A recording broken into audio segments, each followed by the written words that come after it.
Okay, I'm going to say welcome to the Policy and Curriculum Committee meeting for January 23rd, 2024. And at this moment, we do not have a quorum, but we could take public comment. So I think, Erin, you could cover who might raise their hand in public comment when we have enough people there. Yes, we currently have 0 attendees. I see that.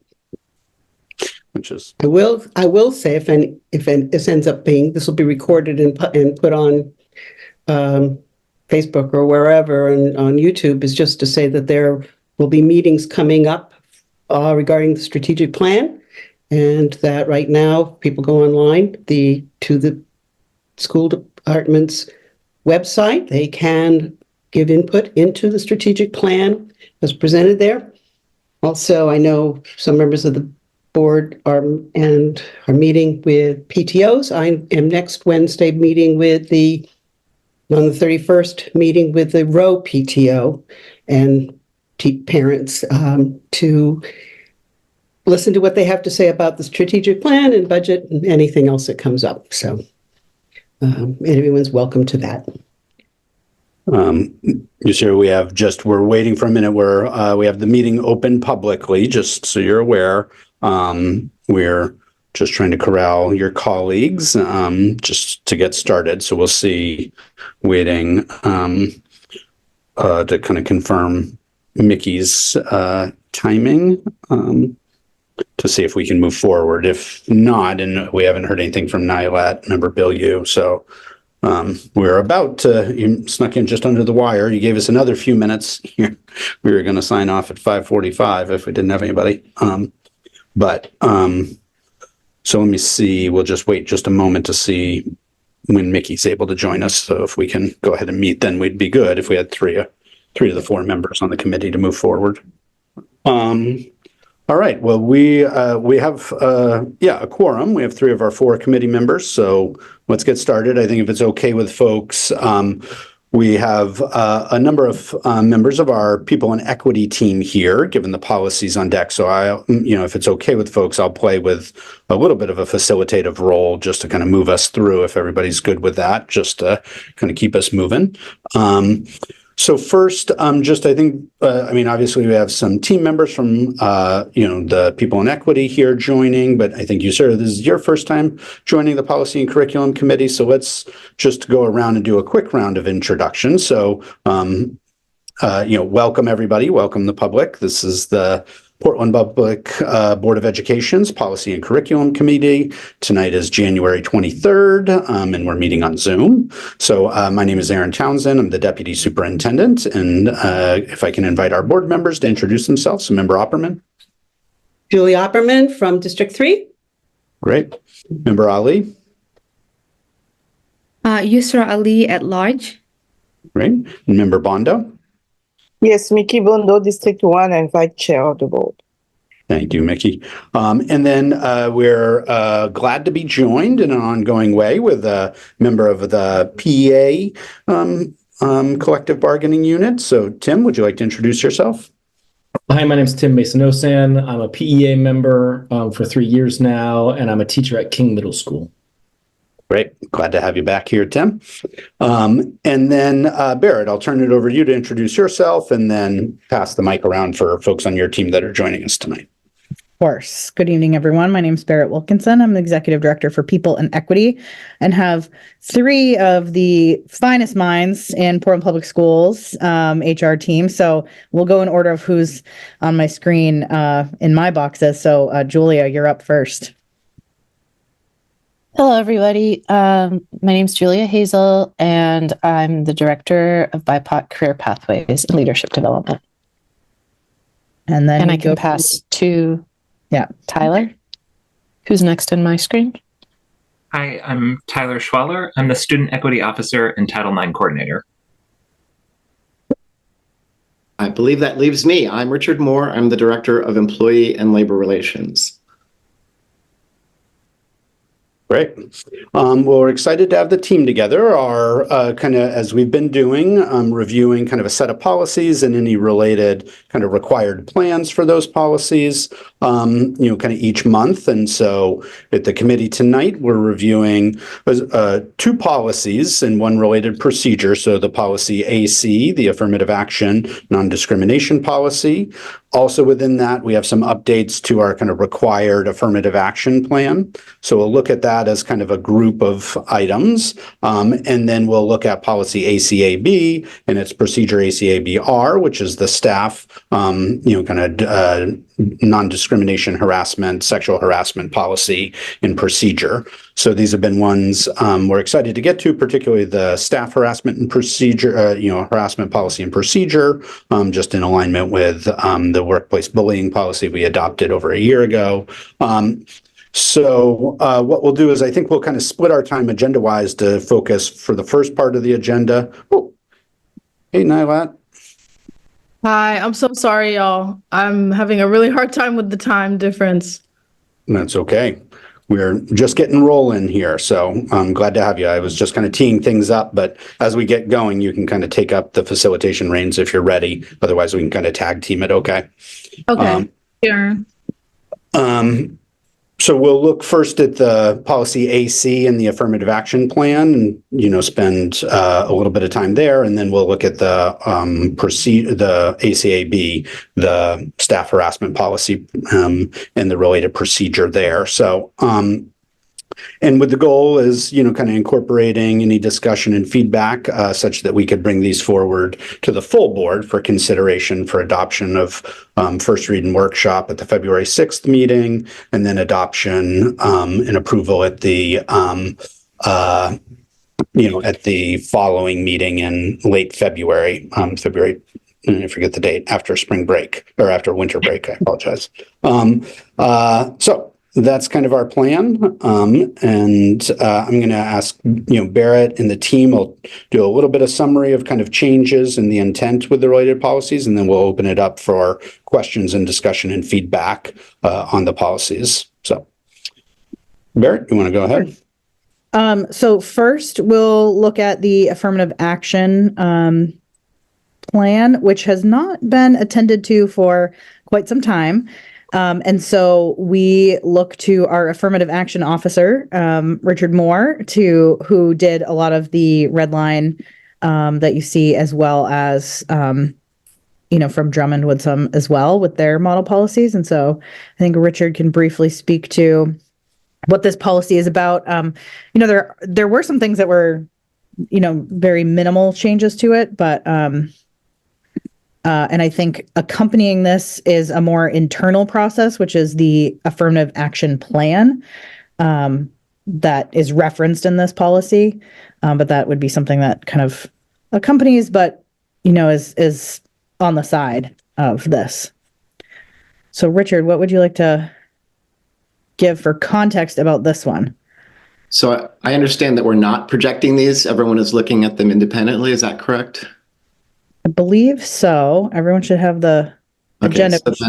So then if we're looking at policy AC, the policy, not the action plan, the majority of what the great majority of what you see here is markup from Drummond Woodsum. I don't perceive it as being very substantive, although I did notice, and there's a comment in the margin that says the definition of sexual orientation was recently changed.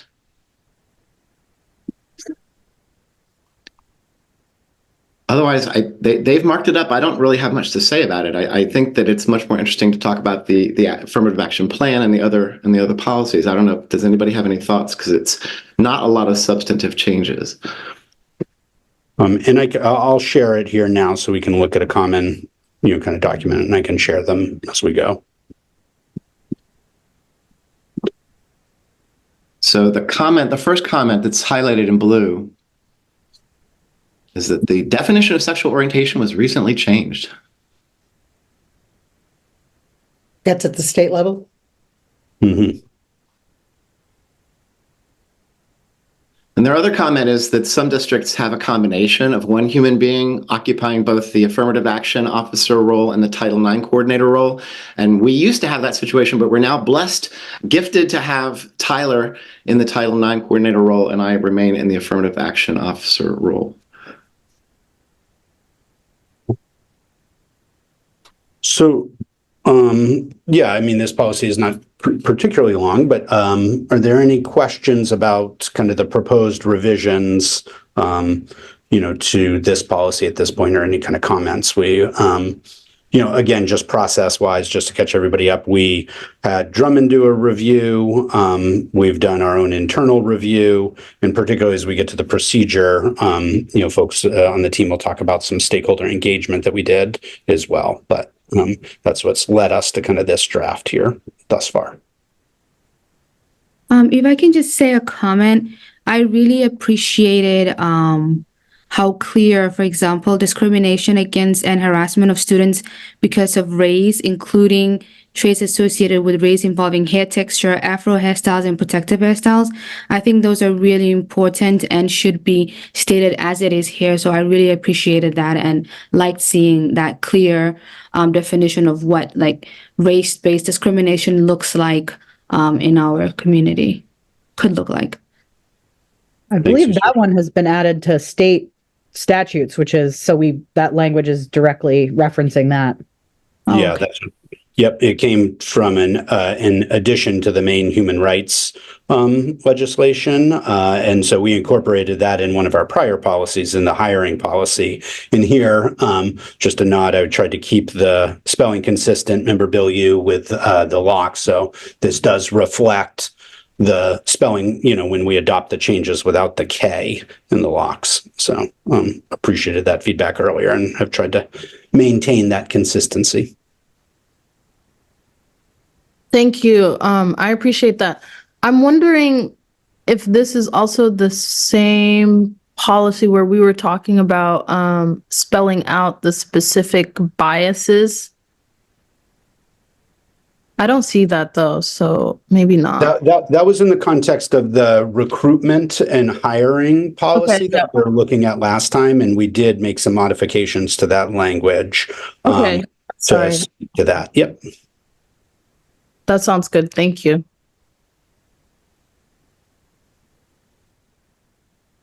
I have a question just for clarification and comprehension.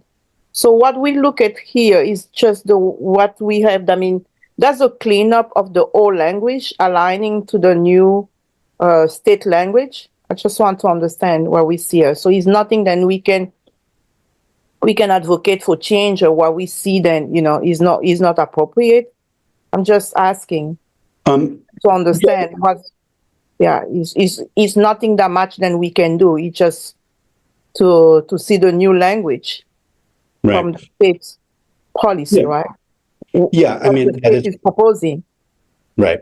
That is primarily true. Yep. And many of these changes reflect kind of the most recent updates, thus seeing the language again about the hairstyles and so forth incorporated. I mean, there are things potentially we can consider to add or expand upon, but I think we would not want to be in the place of kind of removing some of the existing language here, just because this does conform to kind of the state expectation. This is one of the required policies to have, on the books in terms of the affirmative action policy. So this is one we're required to have and conforms to kind of the state expectations. But if there were some places where we wanted to potentially consider some elaboration or additional, kind of framing, that would be kind of above and beyond the state expectation.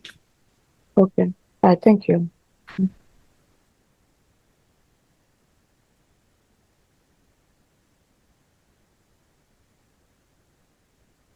I mean, I think the one thing that's up for, kind of consideration here is whether to include the definition here, in the draft from Drummond, the definition of sexual orientation at the end of the first paragraph was struck. It doesn't mean that that's not considered as a basis for, kind of protection, given the prior sentence, it's included sexual orientation. So, I think that's a place where, if we wanted to have that further clarity, we could add that state definition. So I think that's a just a point of input from the board here of whether we should include that or not. Right, I have a question here on that line you just mentioned here on the color, sex, and sexual orientation. So what's the difference here? I got confused what they say about sex and sexual orientation and gender identity here. So that's the area we want to make that change to the new definition. Well, no, we would replace the kind of highlighted in red section with the definition that's in the comment of that's highlighted in blue over here on the side to define sexual orientation. So we should not, and I don't think we can, take out any of these kind of protected classes, right? But we could add in the definition of sexual orientation that's highlighted in blue to replace the prior definition. Okay, right, thank you. Related to that, if I may, is that new definition, adding it, I don't know that would add any more, but except that might limit it since it's saying heterosexuality, bisexuality, or homosexuality. There is no, if there could be something else beyond that someone perceives, we'd have to keep changing it. Right. Yeah. So I think sexual orientation, we can always just cover everything. Right. So you're saying potentially to not include it because given that it's stated in the prior sentence, it's more expansive and it would potentially be limiting, right? Yes. If that definition was included. Yes. Appreciate that. Mm-hmm. Did we elect to change the original phrase that's on there? The red part that's crossed out with the new phrase. Because I personally think I think the definition is needed because there are some people that don't understand the extent of sexual orientation. And I think in the first part, in what is crossed out in the red, I think that really gets to the bottom of a lot of of a lot of what somebody would want. I think I feel like the new phrase just simplifies it and doesn't really accurately address trans people or people that don't just identify as homosexual, bisexual, or heterosexual. Well, that's why I was saying not to put either the one that is highlighted and erased in red, or the recommended comment, because then you would, because I said, trans situation, you'd have to add everything as it becomes newly defined, because I think gender identity is evolving. And well, that's covered. We have sex, sexual orientation, and gender identity. So those are in there separately. Yeah. But I think we can. So what I was saying is that I think that the terms that are crossed out are needed because it gives somebody at least an understanding of what sexual orientation is, the extent of it. Because a lot of times people aren't doing their own work on the extent of it. At least they can have something to look after to give them a start or a general understanding rather than them making up their own understanding of what the extent of sexual orientation is. So that's where I'm coming from, is I would like a phrase, but I'm leaning towards what's already crossed out than the new one. Well, I don't think we can use what's crossed out just because my understanding is the state's definition changed, right? So that's that language is older, and I think what we see there is it was inclusive of sexual orientation and beyond in terms of gender identity, right? In terms of how the second half of the sentence plays out, and so they've given, as Barrett was saying, those are kind of in the prior sentence. So that is no longer the state definition. So I don't think we would use it as such. They changed it to kind of sexual orientation to be more narrowly defined as in the comment. That didn't mean that it excluded gender identity. But I hear I mean, what you may be suggesting, Nylad, is that there would be in addition of some language, so we could incorporate the state definition of sexual orientation and potentially consider an additional statement with some language to define gender identity. So, Yeah, I think I think it would just be good to give, folks an idea of the spectrum. And so that they can have something to reference if they themselves don't have an idea of what it is or means. Is there anything in the plan related to that? Is it appropriate if I jump in here? Can I? Sure, Tyler. Yep. Yes. Yeah. So related to that, I just wanted to highlight in the in ACAB-R, the procedures document that we'll review in a little bit, there's a long list of definitions that includes the state definition of sexual orientation, and then there's another definition of gender identity. And it looks like what they've done is to separate those out, where like the old definition included that whole statement that we see here crossed out. They've separated that out into sexual orientation and gender identity, but those things still remain within our list of definitions in the procedure document. So that informs how we, interpret the items in this list here. So I think a choice, given that thank you, Tyler, that's helpful, that those definitions exist. It could be repeated here. We could use the blue language for the definition, the updated state definition of sexual orientation, and then use the same language from ACAB to be for the gender identity, and can include that as a second statement here in case somebody is looking at this policy but not happening to, look at the definitions elsewhere in the policy book. So, yeah, I would like that if that's possible. Yeah, I think that's fine. I know that won't, that's just, that's not a problem.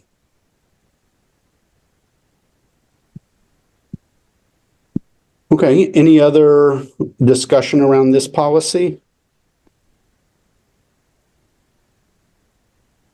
Okay, so here potentially, and then Nylad, if you want to kind of procedurally move us through, we would kind of be considering to, advance this policy to the full board with the amendments of including the definitions of sexual orientation and gender identity as they are articulated in other, ACAB and other policies here at the end of that first paragraph.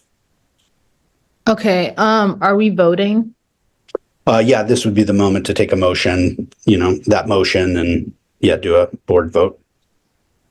Okay. Can I get a motion to move this policy with the new amendments to the full board, including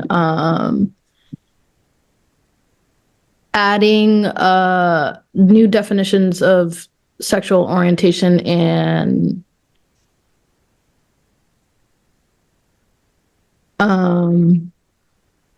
sorry, I forgot the other one that we're adding, the other definition. Sorry, I'm not good at this part. Gender identity. And sexual identity. Can I have a motion? I move. Thank you, Mickey. And can I get a second? I second the motion. Thank you. And then we vote, right, Aaron? Yes. We have Okay. public comment on it or not? Not at this level. That's at the, at the board level. I just question. Yep. Mhm. I guess the one thing I would say on moving it forward is that when we move it forward to have that new part written in. Yes. Or it goes to the board for first read, so that if it becomes clearer or muddier, that it would be good to see. Yeah, no, we'll incorporate those changes before the materials are posted for first read. Okay, thanks. Thank you, Aaron. Okay. Could you do a roll call? Is that okay? No, you can just have people raise hands. We don't need to be asked. There you go. Okay, perfect. Sounds good. Great. Okay, so we have AC moving forward. Now, do you guys want to speak to a little bit of the affirmative action plan? And I can, again, I mean, this is a very long document, so I'm happy to share it, but, That would be helpful so that we all see where we are at. great. So the affirmative action plan, likewise, had not had, attention in a minute. And so what you're seeing is a number of edits. I think Richard will speak to a lot of the things he's pulled into this. And this is something that we would do, and then it gets submitted to the DOE just as an update, I believe, but is not, I don't believe requires any formal proceedings from the board, but because it accompanies the policy, we're taking this opportunity to ensure we update it in line with, current thinking and our work. Richard, what else would you say to this end? So we didn't touch the table of contents because once it's finalized, I think we'll adjust the table of contents so we can move beyond that. If you wanted to scroll. Would you be so kind as to make it 175% for these old eyes? Sure. Thank you.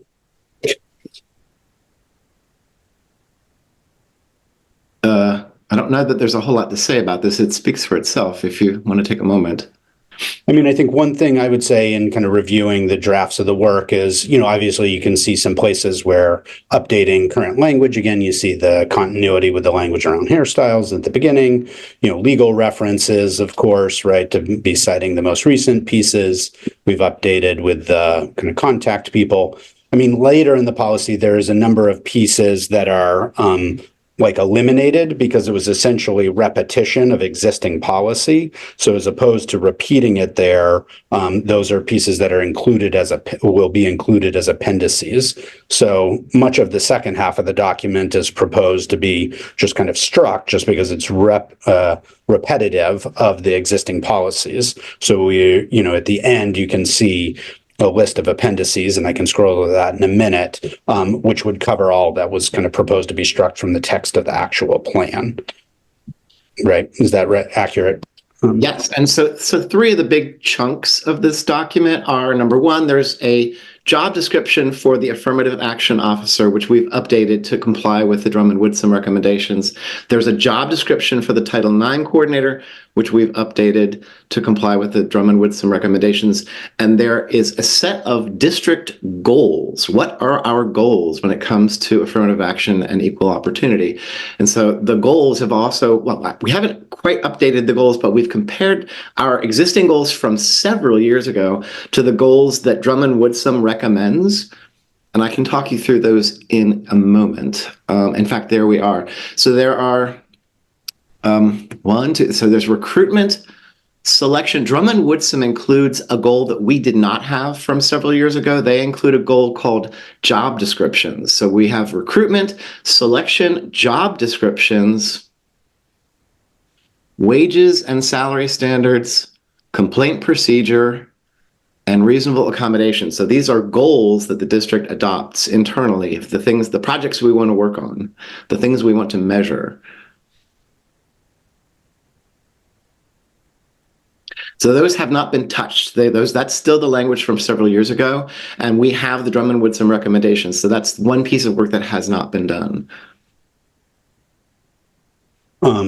Then here, just to kind of close out, and then we can open it for discussion. This is where you see, as opposed to reiterating the policy on recruitment and hiring of administrative staff, that was the one we just updated as a board. It would be included as an appendix, right? Appendix F. And the same is true here on, this next policy. So we would move those to just appendices as opposed to reiterating here, similar to the harassment policy and discrimination procedures, as opposed to including them here in full. They would be included as appendices to the overall plan. So that's why you see so much of this struck out at the end. Not that it wouldn't be included, but as opposed to repeating it, just included as an appendix. So here's where you see the list of appendices that would accompany this plan. Policy ACA, ACAB, the staff harassment and discrimination policy, which we'll talk about in a moment, the student one that we adopted, hazing, which is on the books, bullying and cyberbullying, again, an existing policy that we have, and then the recruitment one that we just updated, and the workplace bullying policy that we adopted last fall, I believe.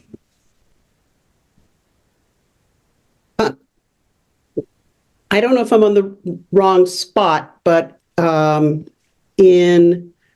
because while you were doing that, I was looking at the original, and when it was talking about where it would be published, it's like way back. Which, do you have a section number that I can? I'll get there. Section A. Okay, up at the top. Okay, and under that, it's, published on the district's website.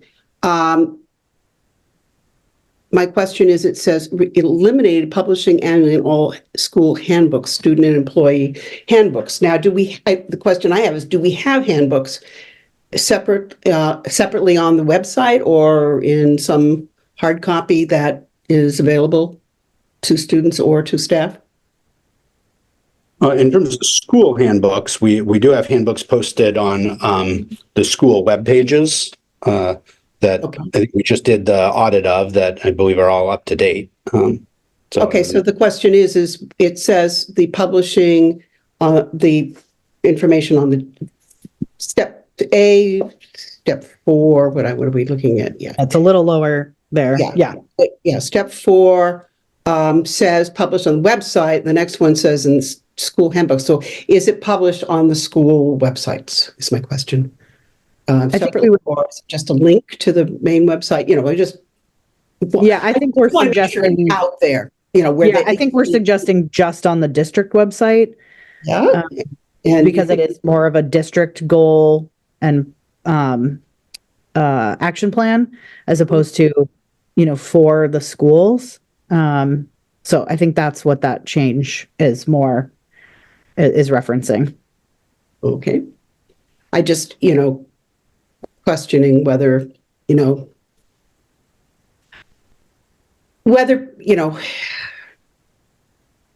ease of accessibility, I guess. So I guess what I would want to have is that it would be linked in the handbooks, so that the idea of this Title IX harassment, et cetera, is, part of what they might look at to begin with.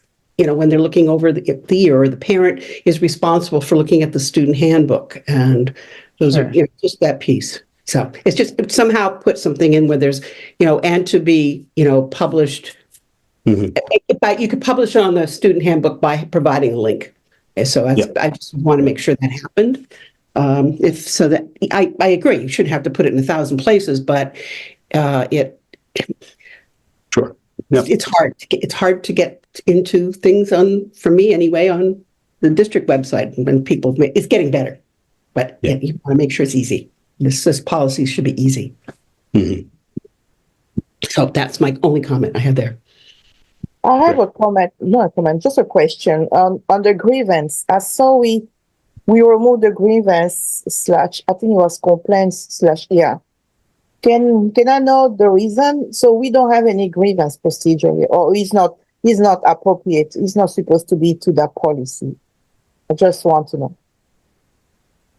Yeah, I think, but correct me if I'm wrong, grievance applies in the construct of kind of our collective bargaining agreements, in which grievance procedures where there's violations of the contract. Here we have related to, again, as we'll talk about with the staff one, we have complaint procedures, right? So that's the method for somebody to raise a concern, have it addressed, right, is the complaint procedure. A grievance, so it is for clarity, grievance is a particular construct within the collective bargaining agreements. So Richard, is there anything in there that, sorry. But the thing is that, I'm sorry, I didn't finish. I'm sorry, Julia. No, you're fine. I see the grievance here on the, on some sentence, I think the copies of these complaints slash grievance procedure, but the grievance is still on the language here. Is not crossed out. So that's why I wonder. Oh, is there another place? I mean, it should be crossed out. I think that was the intent, correct, Richard? Yes, I was trying to cross out grievance because that would be a reference to the collective bargaining agreements, which do in fact contain non-discrimination clauses. Exactly. That was gonna be my question. Okay, that makes more sense. Thank you, Richard. Thank you. Yeah. Okay. All right. Thank you. Okay. Any other questions or discussion about the plan? Just here we are. Yep. Okay. All right. Good. We'll appreciate the team for getting. But please. Yep, sure. So I'm just wonder the way I see the team here. I'm just wonder those policies are more applicable to the HR, or which area mostly are we using those policies? Is on the school building and also on the district level and in the central office and the HR. So they are applying. So as soon we have any complaint, any issue on the hiring process, so those are the way the HR is supposed to proceed. They are using it. That's the way it's supposed to be. Or do I just want to make sure my question is making sense? Because the thing is that I'm all the time see that we're making policies, but sometimes the implementation of those policies has really not fully applied. So I just wonder that policy is exactly where the HR supposed to be lean on. I think I understand. Yeah, I mean, this definitely lives more with the HR world. And, Richard is the affirmative action officer, and anything that would come up. This is definitely more of the hiring processes and adult facing side of our system as opposed to student facing. And this is all about, compliance with, anti-discrimination laws overall. So, in this plan, I see a lot of our work kind of referenced. And so, it does not feel like this is like a side thing that we wouldn't, that doesn't feel congruent. It feels very aligned to me, to what we're doing and what we're trying to do and continuing, because this is, the plan is, this is affirmative action plan is never something you're done on, right? Like that's a continual, something that needs continual attention, certainly. But yeah. Okay. I just want to make sure. Thank you, Barrett. Of course. Okay, so we won't need to take action here based on kind of the conversation. We can incorporate some of these changes and provide just the kind of updated document to the state just to have current drafts on file. We'll still kind of acknowledge the existence and discuss it in our workshop, but it won't be an action item kind of moving forward, but just in service of our goal of kind of having all of our required plans and everything up to date. So with that, let's move to the staff harassment and discrimination policy. So we can talk the policy first. What I would propose, if this is okay with folks, is let's talk through the policy and those updates, and then the procedure, and then we can take just kind of one motion on it as opposed to needing separate motions on the policy and the procedure. Technically, I mean, there are substantive changes to this procedure. It's only in those cases where the board necessarily needs to take action. The board generally approves policy, and it's our responsibility around procedure, but we want to bring it forward given the substantive changes here. So I say we kind of talk about both of them, and then we have one motion at the end, if that's good with folks. All right, so I'll put it to 175%. So you will see lots of track changes on this one. So this one gets to be both a red and purple line version because we combined a lot of different feedback. So similarly, this includes feedback from our team as well as Drummond. So this one also had not been attended to for a while. And one of the key things, and again, I'll turn it to Richard to make sure everything is encompassed in what we're sharing, but we really wanted this to mirror a lot of what we've learned from and done with the student-facing policy. So the whole affirming our mission piece really is to bring that alignment between these two. So that's why you see a lot of colors on this draft in front of you. Richard, what other key updates have we added here that you want to call out for attention? In general, purple is Richard and red is Drummond and Woodsum. So what I did was, so as you know, about 3 or so years ago, we did a massive overhaul of the student-facing policy, ACAA, with tremendous input, which Erin Townsend led. We had community support. We had just an incredible variety of input on that policy, and so much thought went into it that we decided to take the student-facing policy that has values, what are our values, and just transmit that into the employee world. It requires some tweaking, but really the message is the same. We expect everyone to have an environment that's safe and welcoming, and so the message is the same to students as it is to employees. So we went through, and I guess as you scroll down, we will eventually get. The other big change is Title IX. I highlighted in yellow some questions. And if it's in yellow, it's a question. If it's in red, it's Drummond Woodsum. I think one of the interesting things that we built into ACAA, the student-facing policy, is that all employees are required to report what they see. If you see something that seems like discrimination, harassment, or sexual harassment, the employees are required to report student issues. And it is more challenging to tell adults, to tell employees that they are required to report something that they see, right? So if I see a coworker, am I required to report what's happening to them? And so when you get to the requirement, I changed that to encouraged, because I think that the idea is that employees are encouraged to speak up, and leaders, so principals, assistant principals, would be required to contact central office for assistance if they see something going on in their building that they need help with. But coworkers, requiring them to report seems a bit much. So I wanted to put that on the table. And that's one difference between the student-facing policy that requires reporting and the adult-facing policy that encourages reporting.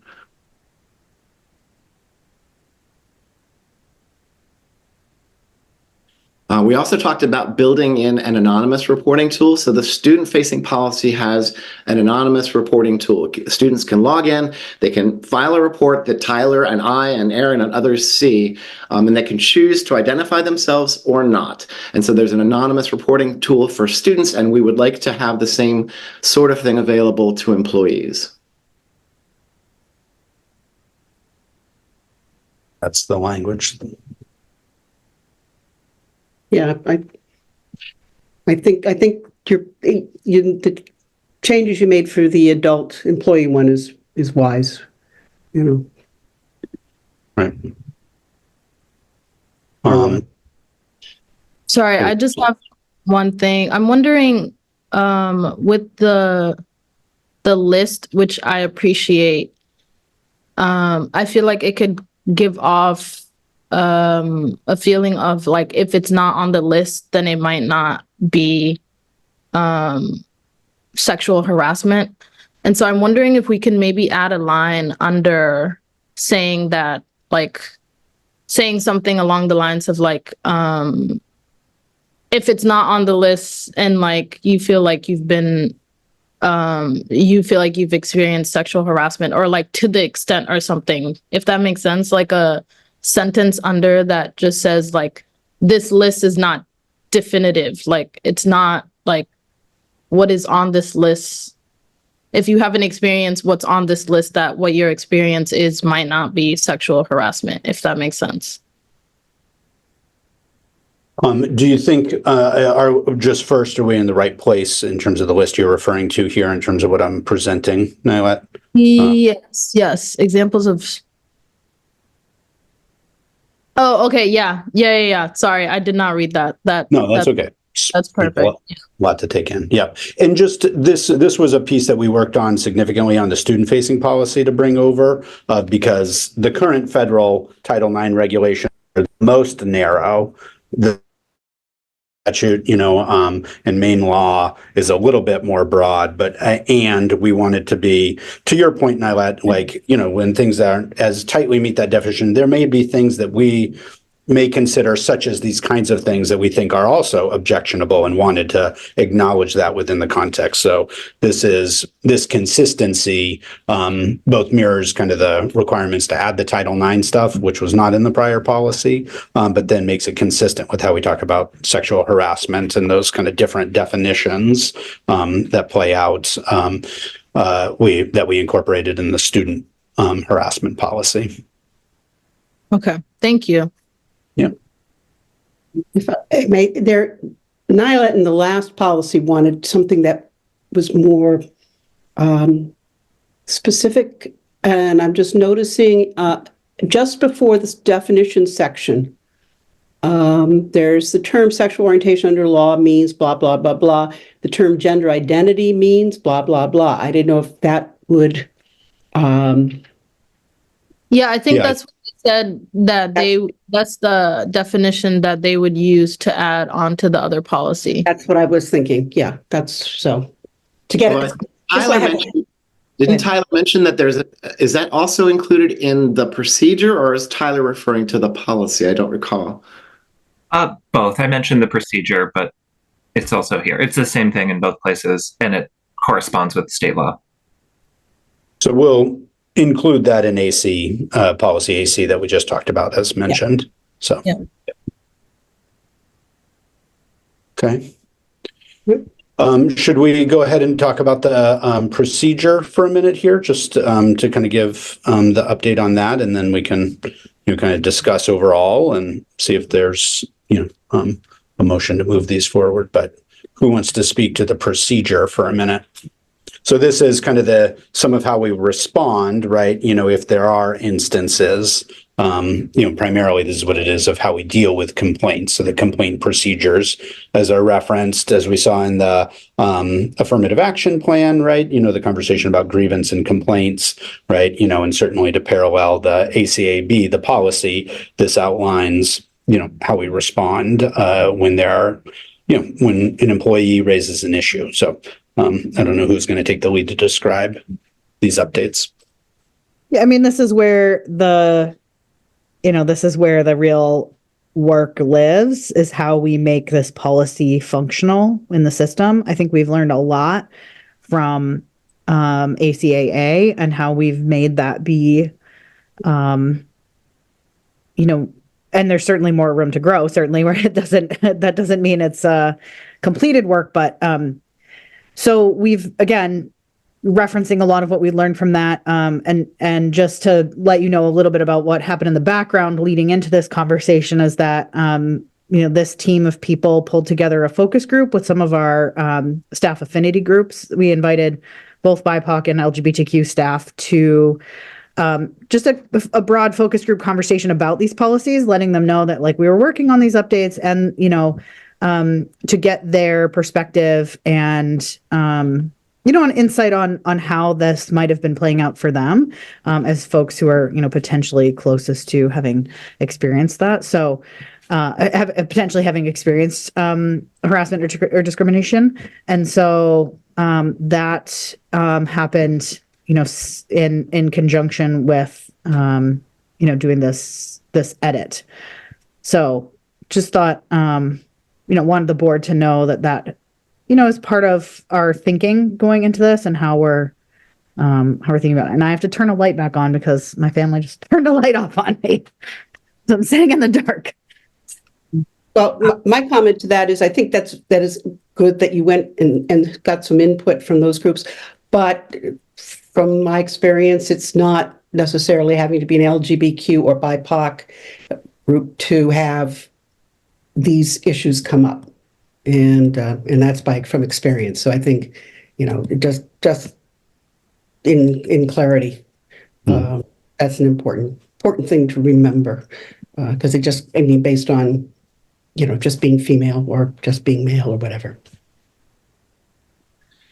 Yeah, that leads me into, I wanted to highlight in this policy and explain why there are two separate sections for just like a general procedure, and then we get to a Title IX specific procedure, which encompasses, sex-based harassment and sexual harassment. So currently, the federal regulations for Title IX, we're still operating under those regulations instituted by Betsy DeVos under the Trump administration, and they're onerous in a particular way that that we don't want to treat every complaint in that way. So the reason we have a separate section is that if something meets the narrow Title IX definition, so Aaron highlighted in the previous policy, we have 3 different definitions of sexual harassment. If something fits under the current definitions of Title IX, then the federal regulations require that we follow a particular process that includes various periods of, review, certain ways of giving notice. The Biden administration has proposed new regulations, and those are still in process. So we were actually out of compliance with Title IX in the fact that we didn't have an employee-specific Title IX procedure. We have, a compliant procedure under the student policy. And quite frankly, if we had had a Title IX case involving an employee, we would have used that procedure. But this brings us into alignment with federal policy. But that's also to say we're about to get some new regulations that are probably going to enable us to just have one procedure for all complaints. So not say, is this Title IX or is this, everything else? The Biden administration's proposed rules are really reflective of a lot of the values that were a part of the student procedure that was developed, this sort of trauma-informed approach that's also reflected in the procedure outlined here. So it's likely that we'll be coming back to this committee once we have those new regulations for some further revisions. And that's going to be a very happy day for me because I'm ready for those regulations. But I just wanted to highlight here that that's why we have 2 separate procedures. And to give you the hopeful message that one day we will likely be able to have one, and it will be reflective of the sort of trauma-informed approaches that the board has already established as a commitment for the district. Thanks. Any other questions or discussion on either the staff harassment policy or the procedure? Tim, just want to give you a chance. No need to say anything, but just to see if anything you wanted to add, and kind of reviewing these materials. No, I would just want to say that I'm glad we're talking about this. I have not personally gone through this process, but have gone through this process with a colleague who was following all these steps, and that person would very much have appreciated a policy written like this. Right. Good. And I don't know, Julia, if there's anything you want to add that we've reflected as well. At this point. Sorry, Julia. I realized that I was not speaking clearly. Yeah, you got 2 of us out here. Sorry. No, not specifically, but I'm happy to answer questions anyone might have.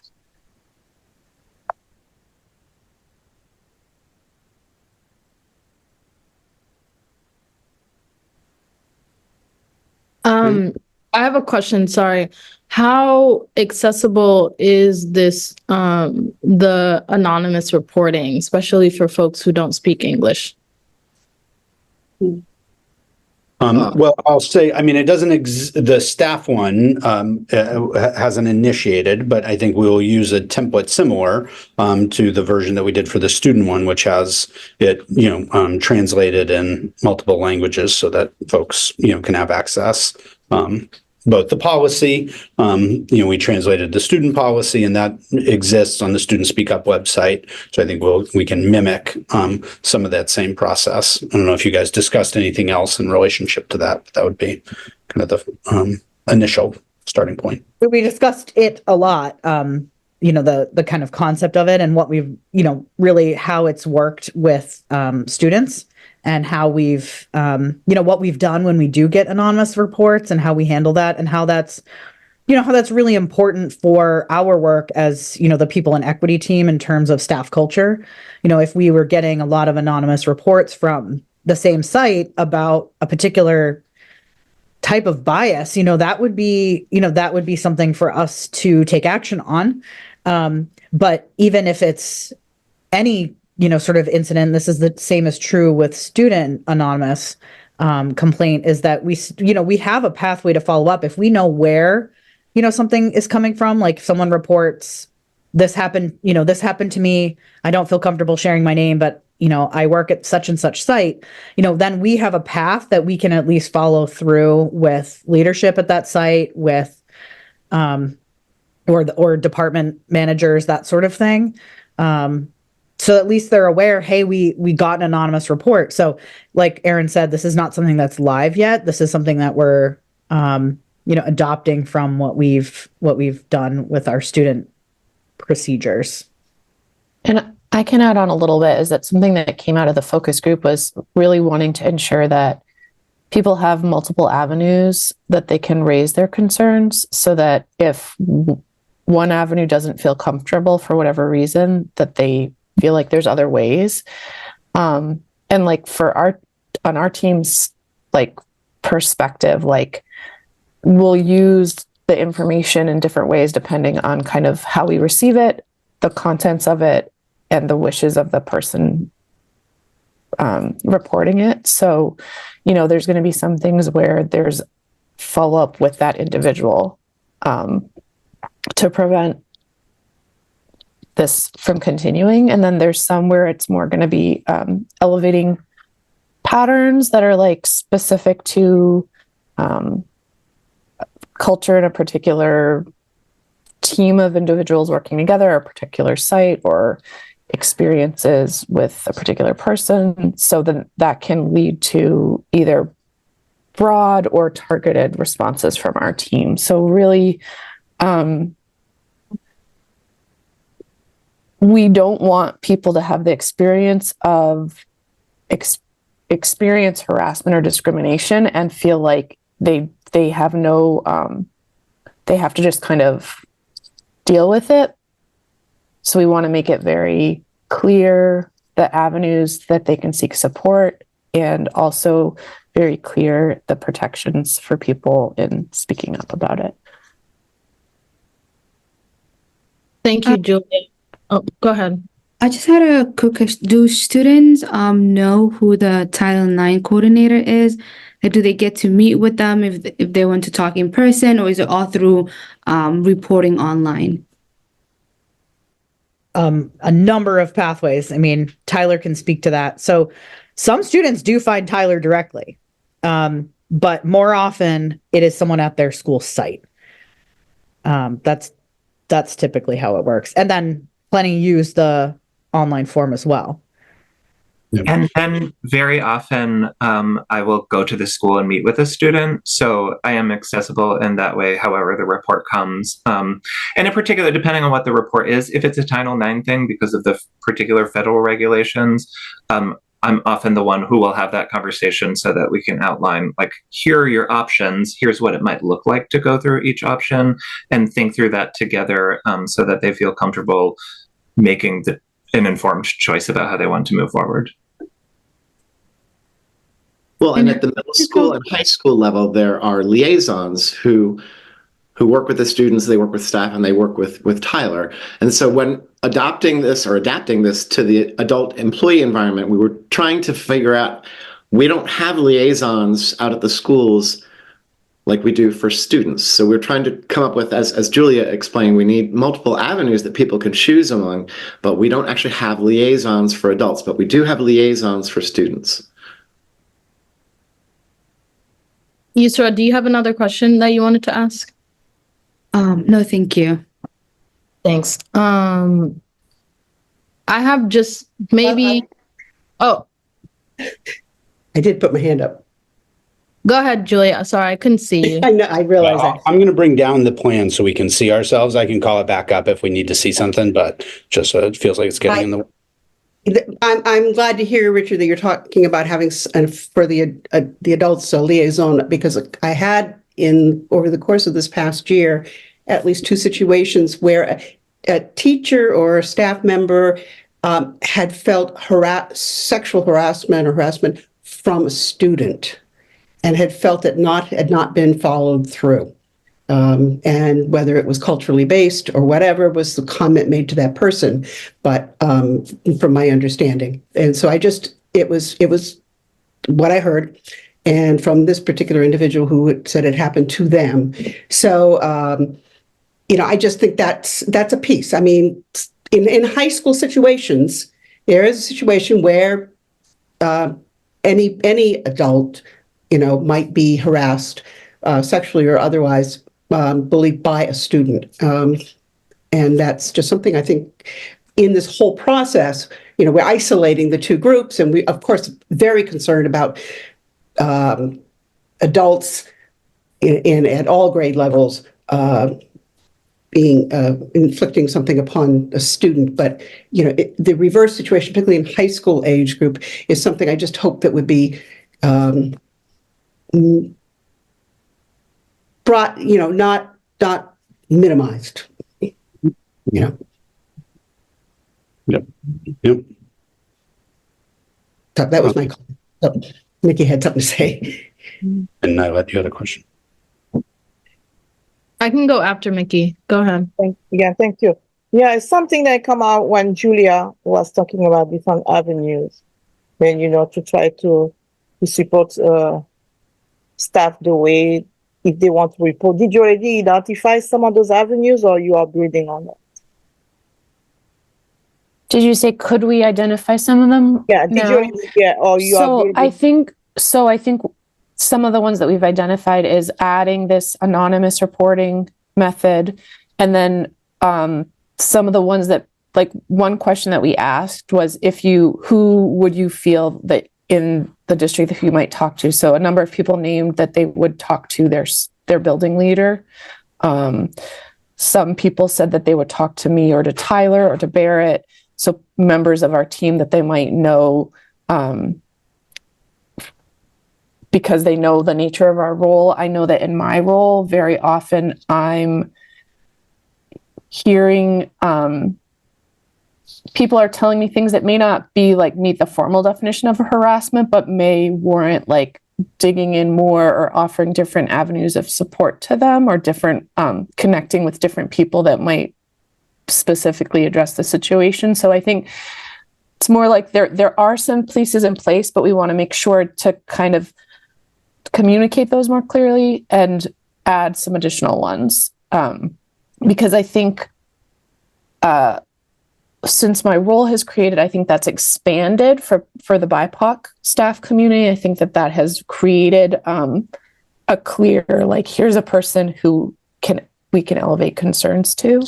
I think more and more of the BIPOC community feel that, okay, this is part of Julia's role. I don't think every staff member feels that sense that there's a point person whose role that is. Or I think that some people might vaguely think, no, okay, HR can support me, but they may not know who is that and what level does something have to get to before I can bring it. So we don't want people to sort of have to go through that calculus on their own. Mm-hmm. We want to make it very, very clear.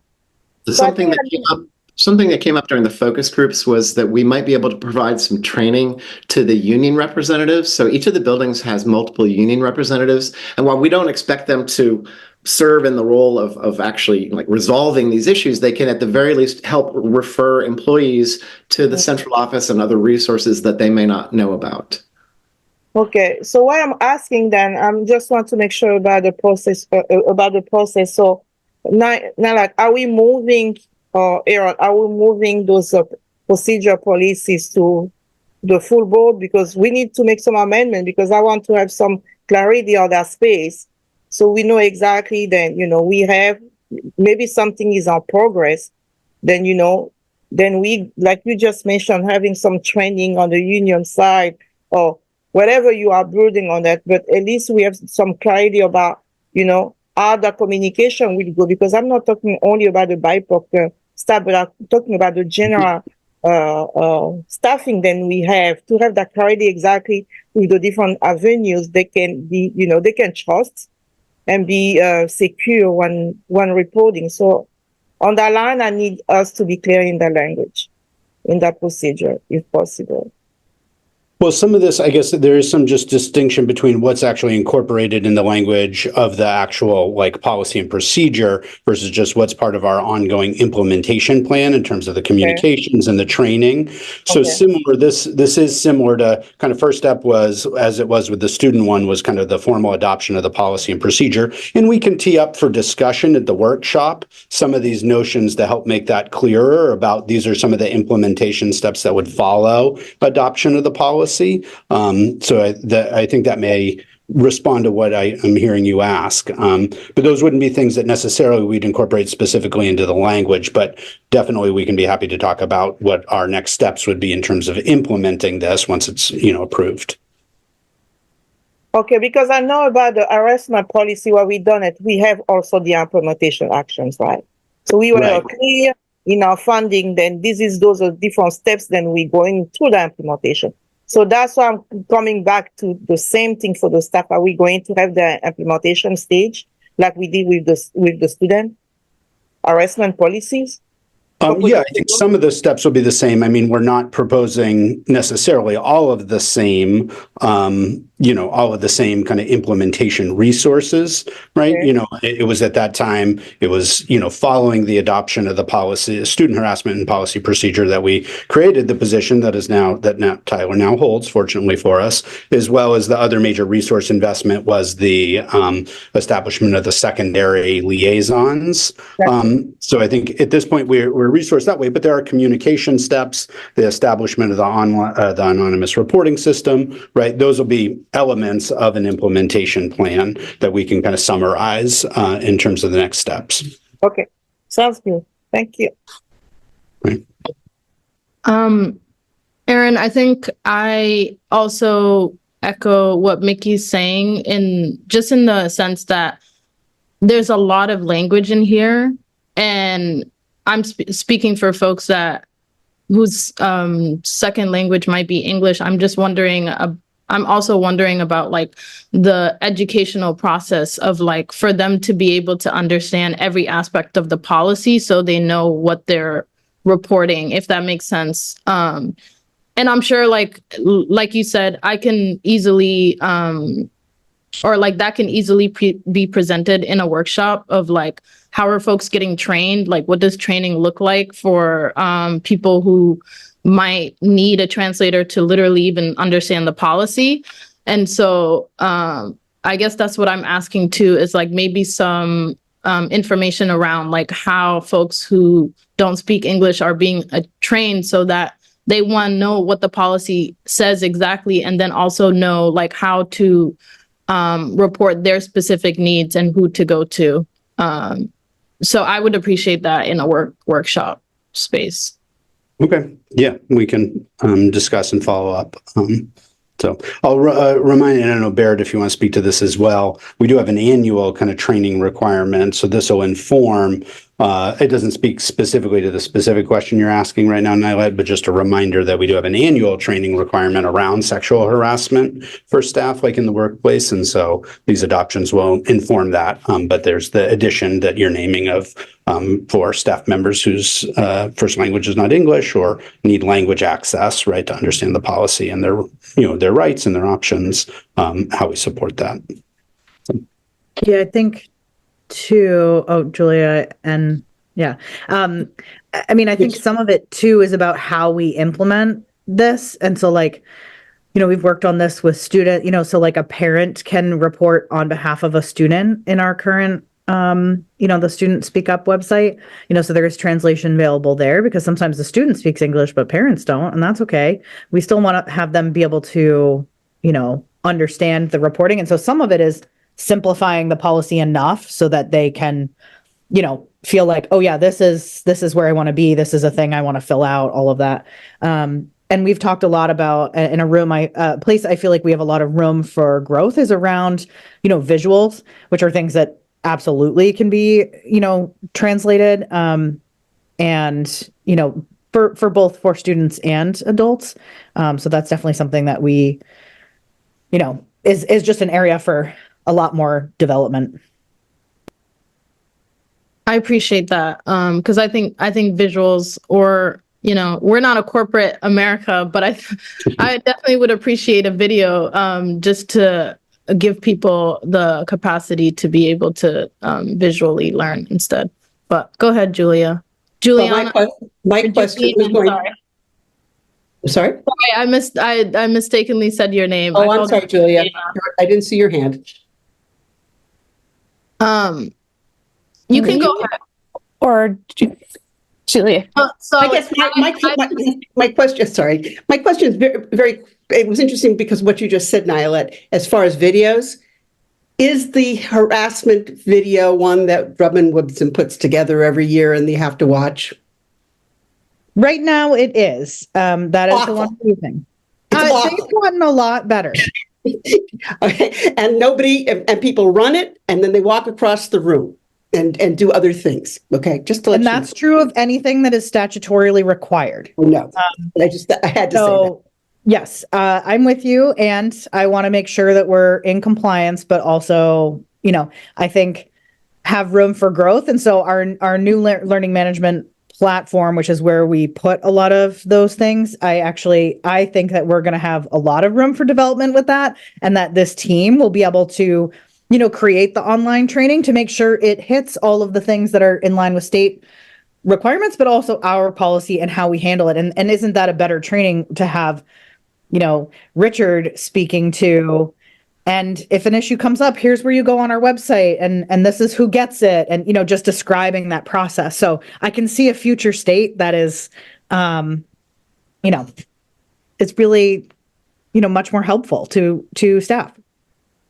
Sorry, Julia, I know you're trying to jump in. That's fine.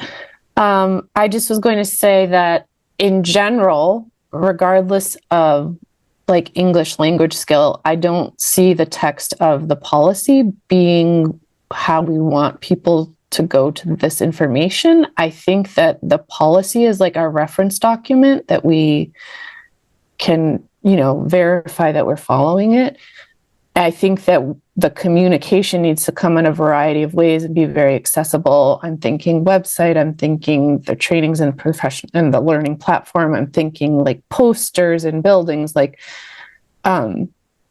level of detail that's in the policy itself, I think is more for when you want to dig in more, but just to make the awareness of, if you experience something, there are people we as an organization care about that and want to address that, is the big message. And here's how you do that. And so I think that is the implementation side of it. And is going to, with everything we do, I think considering how to make that accessible for all of our staff members is going to be very important.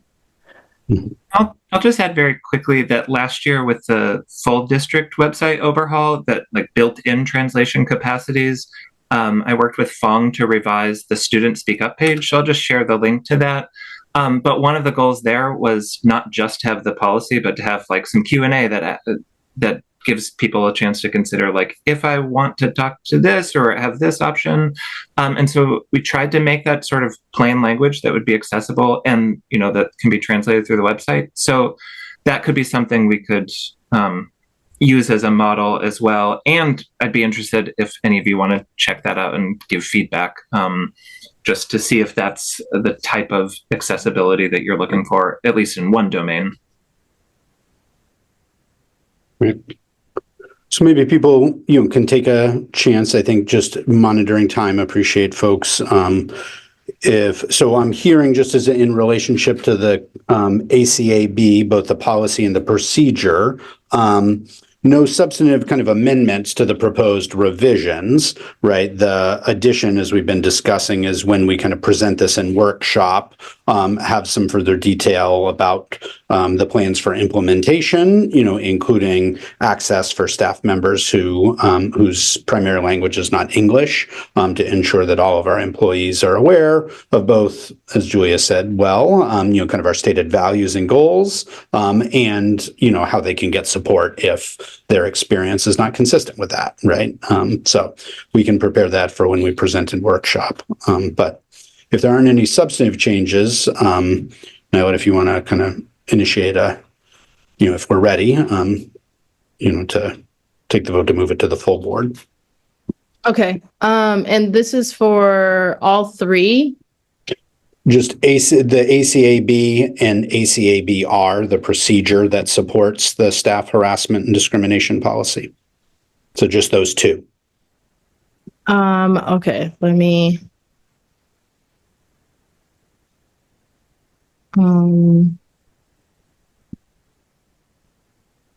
Okay. Can I get a motion to move this to move ACAB and ACAB-R to the full board? Can I get a motion? Thank you, Julianne. Can I get a second? Thank you, Mickey. I guess we can, or raise your hand if you are in favor of moving it to the full board. I think we got them. Thank you. I think that's it, right? That is it. Yep, we're good. Sorry. I'm so bad at this. I'm sorry. I will make sure that I'm a lot better next time. No, as smoother than last time. We're getting there. It's good. Okay, I think just, and I know we're already a little bit over, so have accomplished tonight's business.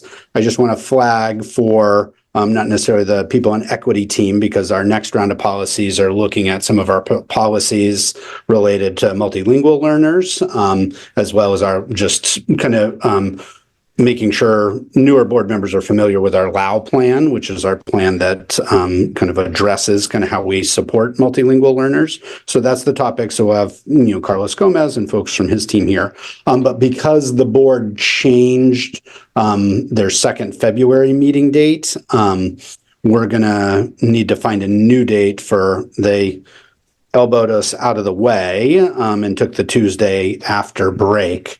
So, I'll send an email, including you, Tim, to the board members to, try and coordinate a follow-up date. I mean, it's going to get busy because that's rolling into budget season, but they'd originally had the second board meeting during spring break and moved that to Tuesday, the 27th, when our curriculum and policy meeting was scheduled. So we'll need to find another date for that meeting.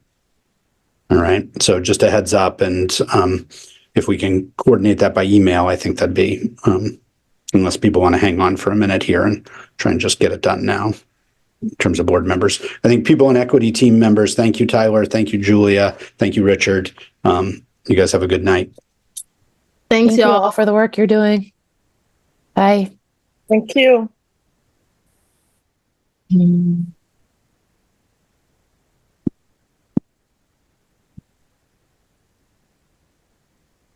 Do we just vote to adjourn the meeting, Aaron?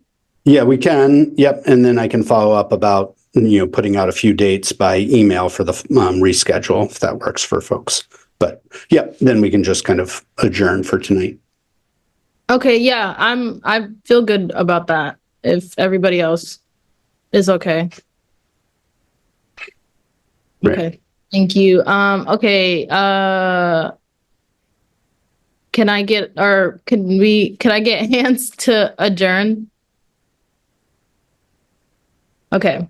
We are adjourned the Policy and Curriculum Committee is adjourned at 7:04 p.m. on January 23rd.